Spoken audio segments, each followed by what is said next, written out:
हा, नमस्कार सर. नमस्कार. सर, सकाळपासूनच वाऱ्याचा वेग वाढला आणि वारे वेगाने वाहतात. मग काय पाऊस पडणार की उघडणार सर, याबद्दल सविस्तर माहिती द्या. आणि सध्या बंगालच्या उपसागरातून एक डिप्रेशन मध्य भारत प्रदेशवर आलेला आहे आणि त्या दिशेने अरबी समुद्रातून वारे खेचले गेलेले आहेत. त्यामुळे हा वाऱ्यांचा वेग महाराष्ट्रामध्ये आपल्याला जाणवतो. आणि जनरली कसं असतं, जुलैमध्ये बऱ्याचदा पश्चिम घाटावर पाऊस मोठ्या प्रमाणात होतो आणि तोच पाऊस झाल्यानंतर ते ढग रिकामे होऊन आपल्याला मराठवाडा, मध्य महाराष्ट्र, पश्चिम महाराष्ट्र याच्यावरून पुन्हा एकदा पूर्व विदर्भामध्ये जाऊन बाष्पयुक्त होतात आणि त्या ठिकाणी आपल्याला पुन्हा पाऊस वाढलेला दिसतो आणि मग ते हिमालयापर्यंत पुढे पाऊस देत जातात. तर कसं असतं की या पॅटर्न हा साधारणपणे घाटमाथा, कोकण आणि पूर्व विदर्भ असा जुलैचा असतो आणि तो पॅटर्न मध्ये मग ते मोकळे ढग जेव्हा वाहून जातात तेव्हा आपल्याला वाऱ्यांचा वेग सुद्धा आपल्याला या भागामध्ये वाढलेला दिसतो आणि रिमझिम स्वरूपाचा तुटक थेंब पडणारा पाऊस देखील आपल्याला त्या ढगातून गळलेला दिसतो.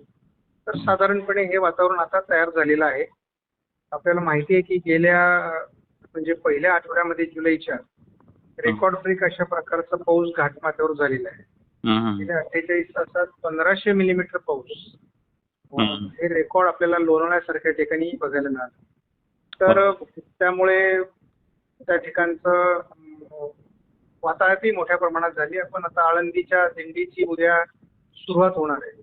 आळंदीमध्ये देखील आपण पूर परिस्थिती आता सध्या बघतो. तर हे सगळं जे निसर्गाचं चक्र आहे ते केवळ आपल्याला त्या डिप्रेशनकडे अरबी समुद्रातून खेचले गेलेल्या वाऱ्यांमुळे या घाटमाथ्यावर मोठ्या प्रमाणात पाऊस बघायला मिळाला.